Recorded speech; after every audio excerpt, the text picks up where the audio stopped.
298 दिनों से देश में दंडवत यात्रा कर रहे पुजारी पहुंचे तिलहर। बता दें कि 7 लिखित और एक मौखिक मांग को लेकर 298 दिनों से पुजारी राहुल शर्मा कर रहे हैं देश में दंडवत यात्रा।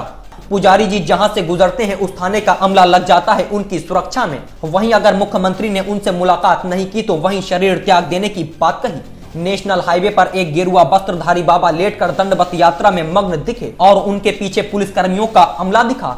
जानकारी करने पर पता चला कि जनपद बदायूं के ग्राम पिबारी थाना इस्लाम नगर तहसील बिसौली के निवासी पुजारी राहुल शर्मा अपनी 7 लिखित और एक मौखिक मांग को लेकर इसी तरह दंडवत यात्रा करते हुए उत्तर प्रदेश की राजधानी लखनऊ जाकर मुख्यमंत्री योगी आदित्यनाथ से मुलाकात करेंगे और इससे पहले वह इसी तरह प्रधानमंत्री कार्यालय तक की यात्रा कर चुके हैं। साथ में ये भी पता चला कि पुजारी जी अपनी निर्धारित यात्रा सुबह 7 बजे से अंधेरा गिरने तक इसी तरह से करते हैं और उसके बाद जहां पर समय अवधि समाप्त होती है वहीं पर रात्रि विश्राम करते हैं। शुक्रवार की दंडवत यात्रा को विराम देने के बाद कुछ समय विश्राम कर बाबा ने बताया कि अपने गांव से 7 सूत्रीय लिखित मांग पत्र के साथ उन्होंने दंडवत यात्रा दिल्ली पीएमओ कार्यालय के लिए शुरू की थी और उनका मकसद था प्रधानमंत्री नरेंद्र मोदी से मुलाकात कर अपनी मांगे उन्हें बताना, लेकिन उनकी प्रधानमंत्री से मुलाकात नहीं हो सकी और उनके कार्यालय की तरफ से उन्हें सूचना दी गई कि आप यहां से वापस घर जाइए, दिसंबर 2018 में आपको बुलाया जाएगा। लेकिन उन्होंने अपने घर न जाकर उत्तर प्रदेश के मुख्यमंत्री योगी आदित्यनाथ से मुलाकात करने के लिए दिल्ली से लखनऊ तक दंडवत यात्रा करने का निश्चय कर लिया और दिल्ली से शुरू कर दी दंडवत यात्रा। पुजारी जी ने बताया कि वह प्रतिदिन सुबह 7 बजे से यात्रा शुरू करते हैं और सूर्य अस्त होने तक जारी रखते हैं और उसके बाद वहीं पर विश्राम करते हैं और अगले दिन उसी जगह से दंडवत यात्रा शुरू करते हैं। अपने 7 सूत्रीय मांग पत्र के बारे में उन्होंने जानकारी देते हुए बताया कि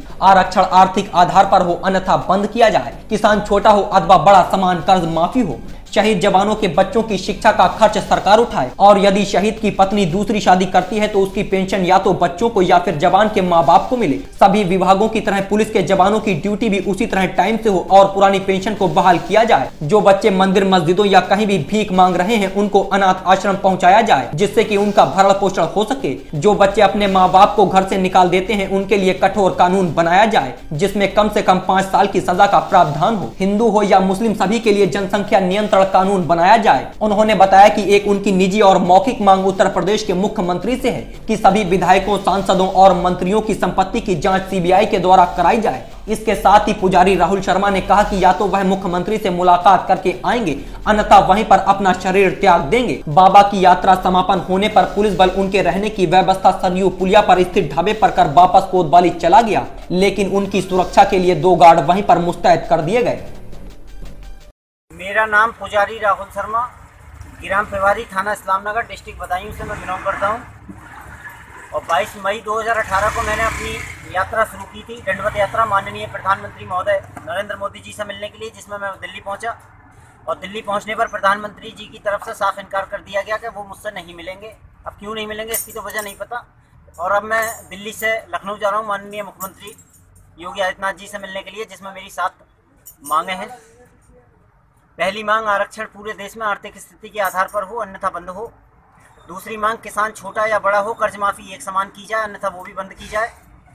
तीसरी मांग, जो हमारे आर्मी के जवान बॉर्डर पर शहीद हो रहे हैं उनके बच्चे जब तक बालिग नहीं हो जाते उसकी शिक्षा एवं पालन पोषण का खर्चा भारत सरकार करे। साथ ही अगर किसी शहीद की पत्नी दूसरी शादी करती है तो उसकी पेंशन पत्नी से हटाकर बच्चे या माँ बाप को दी जाए।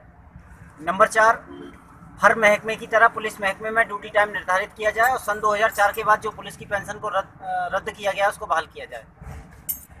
नंबर 5, जो बच्चे मंदिर या मस्जिदों पर भीख मांग रहे हैं इस पर रोक लगाई जाए और उन बच्चों को तत्काल ही अनाथ आश्रम में भेजा जाए। नंबर 6, जो बच्चे बूढ़ी अवस्था में अपने माता पिता को घर से निकालते हैं उन पर कड़ी से कड़ी कार्रवाई हो और कम से कम 5 साल की सजा का प्रावधान लागू किया जाए। लास्ट, हिंदू हो या मुस्लिम जनसंख्या पर रोक लगे।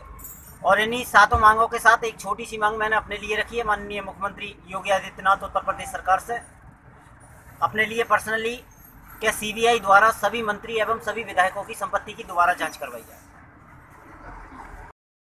मुख्यमंत्री योगी आदित्यनाथ जी मुझसे नहीं मिलते हैं, या तो मैं लखनऊ से मुलाकात करके निकलूंगा या अपना शरीर वहीं छोड़ कर।